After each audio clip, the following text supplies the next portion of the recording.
Alright, what up, people? Today is Friday, August 5th, 2016. Today we are talking about R. Kelly finds whatever. We're not starting over. R. Kelly Whatever, we're not starting. We're not. Continue. R. Kelly finds another young girl to keep him company. Wow. That's a way to say it. Well, it's true. And we're just talking about more dating. So apparently Nick Cannon and Chilli are actually dating, which is really cool. Yes. Interested in that. And Eminem versus Drake. Y'all gotta chill. Let's start the show. It's still Diverted. Alright, so let's jump right into it. So R. Kelly, 49. You're disgusting. I just had breakfast. You're a liar. We ate like an hour ago. Yeah, and I was drinking a lot of water. You're a trash ass, A lot of tacky water. ass, disgusting ass, Real Housewife of where do you live? Crown Heights ass. It's like, where are you from? Just Wherever demonizing black women all week long. Oh, you got that right. That's what I'm here for. Keep y'all on your fucking toes. Alright, so I feel like Tammy Roman when I said that. Have y'all seen these Tammy Roman Instagram chronicles? She made one the other day about the drive-thru. And she was like, listen, I understand the drive-thru was hard, but y'all bitches only got 3 jobs. Listen to the order, take the order, put the food in the bag. It's not that difficult. When I ask for ranch dressing and I get home and there's no ranch dressing, I'm pissed the fuck off. Because you only had 3 jobs. Anyway, alright, so R. Kelly. Shout out to Tammy. Right, love her. Allegedly linked to a 19-year-old girl. Linked to a 19-year-old girl. I'm so tired. Okay, so Hallie Calhoun, I hope I'm saying that right. Her name doesn't matter. Don't say her name. Don't say hashtag, that's terrible. No, you said the hashtag. I ain't say that shit. No, whoa. So R. Kelly is dating a 19-year-old model. With this, I just feel like we have to talk about this because R. Kelly has a track record of dating young girls, underage girls. Now, we all know back in like 1994 when Aaliyah... This is going to sound bad when Aaliyah was alive. No, it doesn't sound bad. She's not alive anymore. This is very true. So Aaliyah was 15 years old when she was dating R. Kelly, 25 years old. And then she ended up lying, saying that she was 18 so they can get married. But her parents did that in 1995. Remember in the Aaliyah movie when we saw what happened? On Lifetime? But Good yeah. stuff. So the best of times. So now he's dating another 19-year-old girl. And it's just like... So apparently he met her at his concert in North Carolina. She was accompanied by his mother, which is also fantastic. Right. Now, here's the thing. It has nothing to do with this girl because this girl, we are so close to this wall today. Can I move up some? All right. Thank you. Because you know I like to sit and get comfortable and talk to you. No, but it has nothing to do with this girl being 19. It has everything to do with R. Kelly being 50. Dating underage girls. Well, she's not underage. And he's 49, but he's going to be 50. But she's not underage. Let's make that clear. Okay. She's a legal woman. Okay, now it's just young girls. In this case, it's just young girls. Because he's 50 years old. But at 50 years old, what do you even want with a 19-year-old? Right. Shit, at 23, what do I want with a 19-year-old? Right. We're looking through my mentions. I'd be like, oh, y'all gotta chill. Y'all gotta Bitch, you know what? Let me tell you something. The DMs be popping, so you be like... DMs be popping. But yeah, but I'm just like, no, but as a 50-year-old man, what do you even want with the 19-year-old? And then I guess as a 19-year-old, I can see what you want with the 50-year-old guy, especially that has a little bit of coin in his pocket. So. And flying your mom and you around all over the country, going on tours with him and whatnot. On tour. I'm sure you all remember back in 2002, like February 2002, when R. Kelly was peeing on that girl in the video. I was going to say, what are you bringing up that is so specific to February 2002? Yeah, because that whole year was just very, like, dramatic for him. Like, he peed on the girl in the video. Then Allegedly. Let's just dot our I's and cross our T's. He was charged on 21 counts of child pornography, and allegedly. Okay, fine, allegedly. I'd like to keep this show and keep my job, so... Hey. You know. And with the same month of June 2002, when he was charged allegedly on 21 counts of child pornography, they found 12 images of an underage girl, wrapped up in a towel. Like, the pictures were found wrapped up in a towel in a duffel bag. Allegedly. Allegedly. The best thing to come out of this whole R. Kelly, child, pornography peeing case was those episodes of Chappelle's Show. That's the only really good thing that came out of that. No, and the Boondocks. Did you guys ever see the Boondocks episode? Yeah, she was so when correct. Huey is like, no, it's not Huey. What's the brother's name? Huey and Riley. When Riley's like defending R. Kelly, and she was like, he was like, if I wanted somebody to pee on me, I would have peed on them. Like he was just going off, and I was like, Riley, why do you make sense? Why do you make sense? That was a great show. It was. Anyway. Moving right along. So that brings us to, like, what is it like being young and fun and spunky? It's perfect. And just dating older guys. Now, not older guys like, 30 years older, but just depending on the age that you're in, dating somebody like 15 years older, 20. I was just say, what's older? Yeah, like, I want to say, I think anything above, like, maybe 7 is older. Was considered maybe older. 5 is older. Really? 5? Anything over 5? I don't know. I feel like because we're still in the same generation, kind of, like we're packed in. You are, so. Moving forward. So my idea is that sometimes, like, the cons of it, you could be meeting guys who are just total manipulators, and they will, like, tell you anything and make you think that that's what you want to hear. Which is why they want to date younger, because they want to be in control. Right. And then they're constantly bringing up how young you are. You would think it would be the other way around, where it's just like, what? Come on and talk that talk.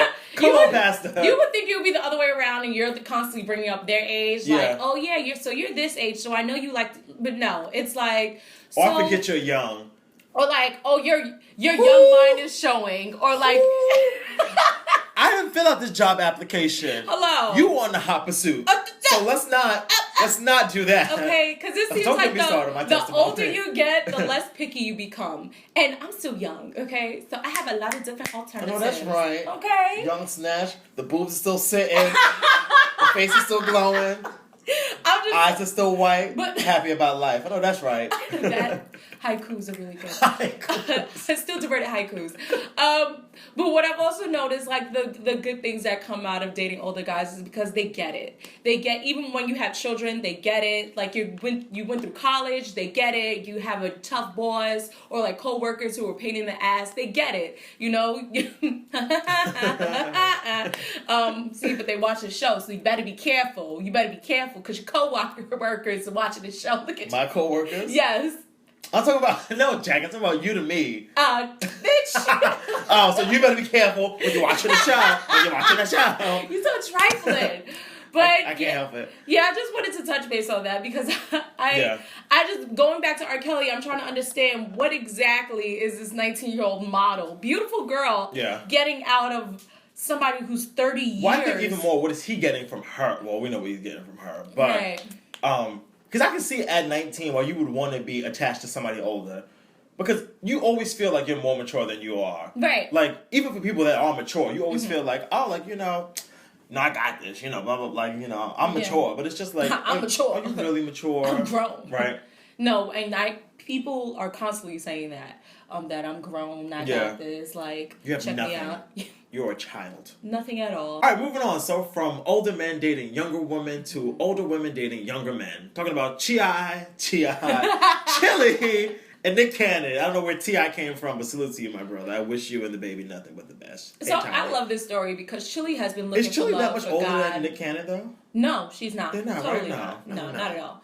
But Chilli has been looking for love for so long, and we had to fucking watch it on TV for 2 seasons. Yeah, she had a reality show on VH1, exactly. And Nick Cannon, I feel like ever since he divorced Mariah, even though they're still in the good place, he's looking to be grounded. And I think being in relationships, healthy relationships, help you be grounded. I don't see a lot of friends Nick Cannon has. He's not pulling a Rihanna where always has her best friend around her. And not a lot of guys do that. I don't think that's really a guy thing, though. Yeah. Like, I feel like a lot of guys are so fucking ridiculous. Well, I'm glad you were saying like, even heterosexual men would be like, oh, I don't have a best friend. Oh, please, heterosexual women. I don't have a best friend. Heterosexual woman. I only have sisters. Miss me with that bullshit. You have friends. Stop acting like you don't have friends. I'm trying to have such a tough heart. Let me tell you a story about this girl real quick. Oh my god! So when we first met, not about me. When we first met, well, we got some time, so we'll do some time. When we first met, back in these days, back here, I don't know how we got in a conversation, but I was just like, Asha. Oh, was it Asha? Probably. Oh, probably. So I was talking about one of my best friends, Asha, and then somehow I felt like being nice, asking her about her little social life. She was saying, I don't have best friends. Best friends only disappoint you. I only have sisters. I was like, oh, get the fuck out of my face with that bullshit. My God. That was, okay, disclaimer, I was like 18, 17 years old. Just got out of a terrible relationship with the best friend that I had. Now I'm totally in a different place. I might not feel the same way, I guess. But I don't have like a... Theo? That's the dumbest thing I've ever heard in my life.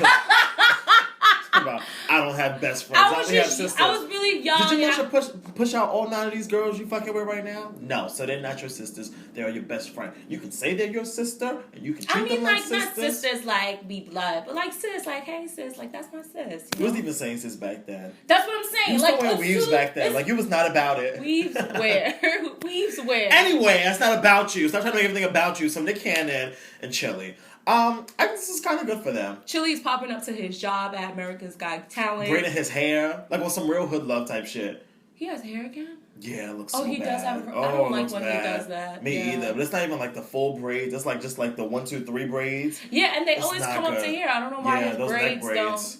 Those ain't the business. I mean, it's a phase for all my natural sisters. I already feel what you're going through, but Nick Cannon's also one of your natural sisters. But the fact that it just never, like, he ends up cutting it again. It's like, do you want it to grow? Let it grow. You have to go through the phase. Mm-hmm.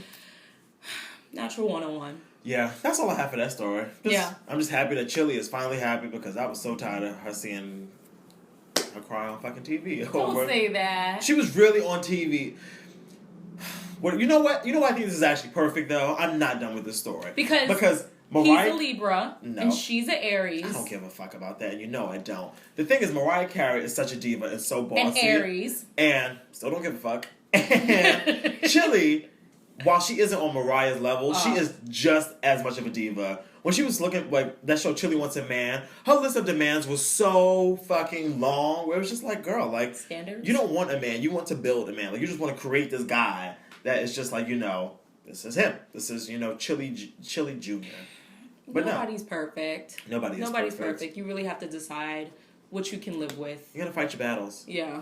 But moving right along. So Eminem, Drake, not having beef, okay? Not having beef. Beef. What's beef? Beef. PETA. No, because you saw... The animal service. PETA... Not a person named Peter. Anyway, so it's a lot of digression today. It is. So Ebro, again, this is another 10 a.m. show. Thanks to this one. So shut your ass up. Whoa! Wake up, San Francisco. Thank you, Houston. So Hot 97 Ebro. don't. I gotta stop looking at you because. You know, you know I don't like some people around So here. Ebro in the morning, the show consists of, Ebro, Laura Stiles, and Peter Rosenberg. So the conversation came up where Ebro decided to talk about a private conversation that he had with Drake. Drizzy Drake. Now, Drake allegedly said that basically Eminem don't want it. Because Ebro said to him, Eminem... I heard a rumor about Eminem that he was gonna come for you. Eminem. and Drake is just like, well, he don't want it. And this whole thing just made me like. At first, I kept scrolling. She stopped on the story. No, because at first I saw it on Twitter, and I was just like, okay, so Eminem's coming for Drake, and Drake saying he's gonna come for Eminem. Like, Drake, are you crazy? That was the narrative.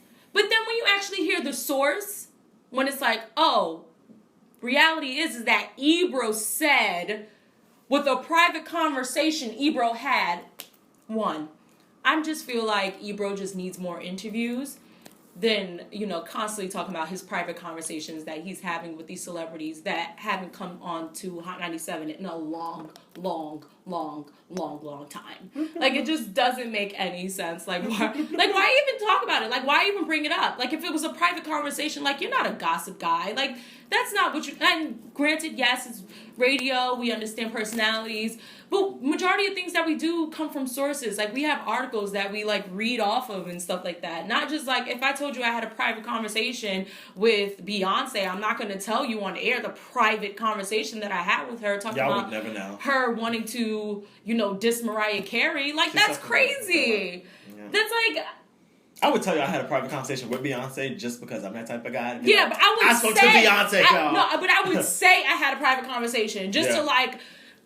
Exactly right. But I wouldn't say the conversation. Just to dangle a carrot in front of their face. Yeah. You done stuck the whole carrot down their throat, hit their esophagus, and now it's like, whoa, I didn't sign up for all of this. Now you got Twitter acting all crazy. And Twitter don't even know Hot 97 like we know Hot 97. And I say that because... Well, we can't say that. Hot 97 is a big brand. Hot 97 now, people don't know Ebro like they know Hot 97.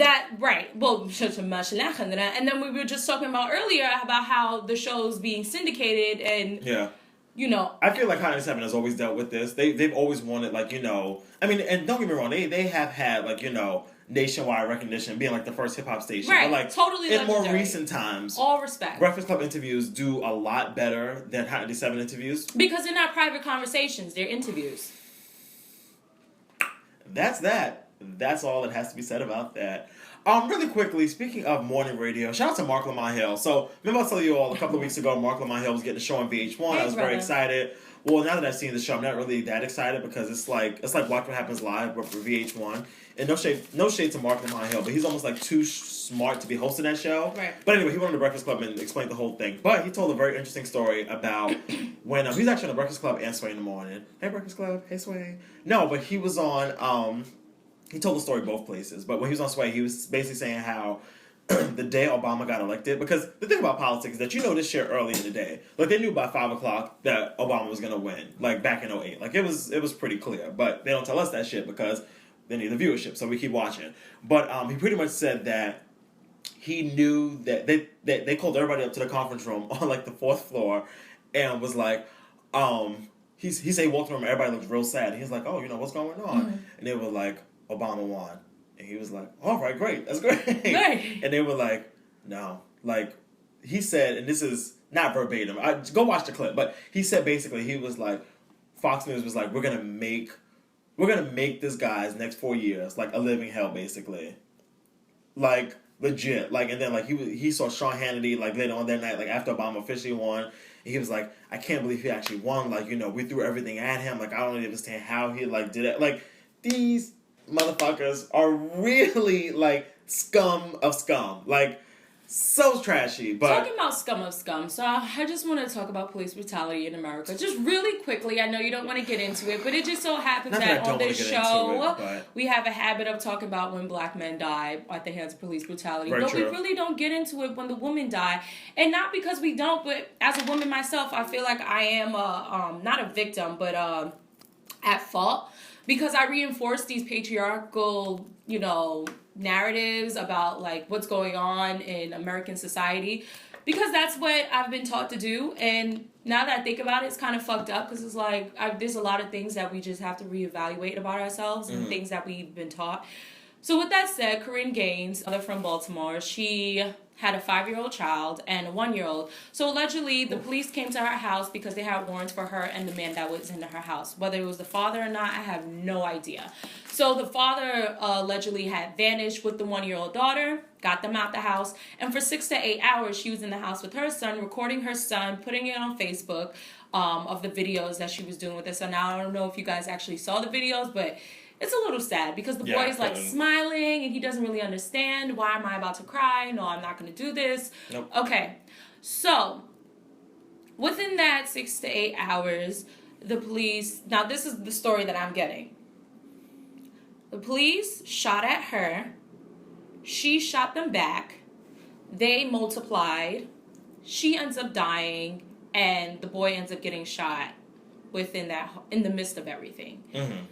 And there are some people out here who are really like, well, she should have never had a gun. What is she doing with the gun? Why is she threatening the police? And then they're putting up this video that she was in the car getting a traffic stop. And they were like, like prior to this event that just occurred, before she actually died, they've been harassing her. And then some people are really like, well, you don't shoot at the police when they shoot at you. And I'm just like, when the fuck does your occupation matter when you're about to die? Especially when you have your child right next to you. I don't give a fuck if you are working the best city job in, you know, government officials. Like, you're shooting at me and I have my son with me and I'm in my house. Like, yeah. I have a licensed gun. Am I really not supposed to do anything at this point? Am I really supposed to just chill out? Considering that I have a gun because I know I'm being harassed. I know that somebody in the future might want to just kill my son because of the color of his skin. Y'all be on this bullshit all the time in this country. All the time. And this girl really just, I feel like she just died fighting for her freedom. And it's just really sad how we could just... I just had to bring it up. No, most definitely. I couldn't help myself. And then there was a story that I read. I don't know how true it was because I'll be honest, I only read the headline, but the headline was more than enough. But there was this guy that's apparently some white guy somewhere that's been having a standoff with police in his house for like 3 days already. And the police are just outside waiting patiently, I guess, for him to come out. Patiently. But I'm just like... Waiting. They were aiming to kill. And that's what I'm getting. Please, if you could think of a different story, I want to know. I want to hear. Comment below. Subscribe while you're doing that. But just let me know. What am I saying wrong? Because what it sounds like to me, they are aiming to kill. They wanted her to die. Whether she had a gun or not. Whether she was making threats or not. And then on top of that, they deactivated her social media. On Facebook. Like, clearly she was saying something Which that apparently is some shit that has just started happening after the Philando Castile video got released.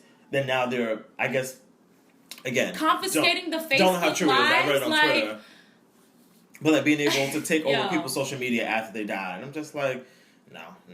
Because clearly you're doing something wrong. Just in case some shit go down. No, hell yeah. Black people, that's definitely before. Something that's on the list of like we gotta put out SOS Facebook 101. passwords and I will. No. Like that's some real shit. Yeah. That's really some real shit. Right. So rest in peace to KorrynGaines, sis. You know, and I hope that I'm sure there's a GoFundMe account being raised for her son, her daughter. I do not know where the other guy was. I think they arrested him. But I don't know if that's the father or the boyfriend or not. Yeah. But what I do know is that she didn't have to die. Word. She did not have to die. Especially if you're waiting like after 6 to 8 hours or 3 days. Clearly these people don't have to die. Just like, I got to take my dinner break. We got to bust in here. You know, but it's do what we also do. apparent that they want them dead. No ands, ifs, or buts about it. Well, there goes that. All right. Woo. Sorry, I really just... All right. We got to shake some of that energy off. Hi, guys. All right, so I really do. Thanks for watching. Have a great weekend. Oh, my goodness. Make sure you get into her box. Oh, my God. Right? Get into her box right there. Make sure you subscribe. Leave a comment. Like it. Share it with a friend. Oh, the other thing. So, we've recently... Now, I don't want to seem like these niggas. Like, buy my mixtape type shit. But buy my mixtape. No, that's how I feel all the time. We've recently started monetizing Ain't God Good, Won't He Do It? We can make some money from this. So, if you could just find it in your heart to just let the ads play at the beginning of the video next time, or go watch last week's or the weeks before, and just let the ad play. Like, just watch the Toyota ad for 30 seconds. We really appreciate it because we are poor. We're trying to do things around here.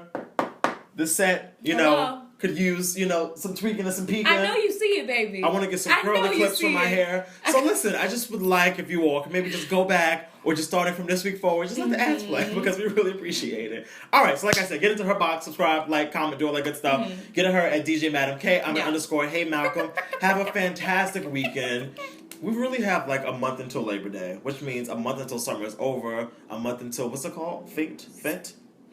Oh my God. What y'all do on the park? I can't stand you. I was really like, what the hell are you saying? Is it fete? Yes, fete. Carnival. It's carnival. Everybody take a jump, take a jump, take a jump on now. Start away, start away, start away. And you never come to Carnival though. Because I want to be shocked. Even when I be trying to go to Juve, I'll be like, I'm here, Malcolm. I'm right here. And I'll be right at the window like, okay, y'all have fun. Let me know if you need to use the bathroom. For all my Brooklyn Nights out there, I hope to see you at the Brooklyn Musical Festival this Sunday too. It's going to be going down from 11 to 6. And this should be really fun. It's going to be at Governor's Island. A lot of vendors, a lot of sponsors. My ass can't swim. What happens when y'all start getting crazy out there? Well, the last ferry leaves at 7, so I can get on the ferry's back and fly back. Exactly. With her magic wand. And my magic wand. All right, have a great weekend. Thanks for watching. See you next time on Still Diverted.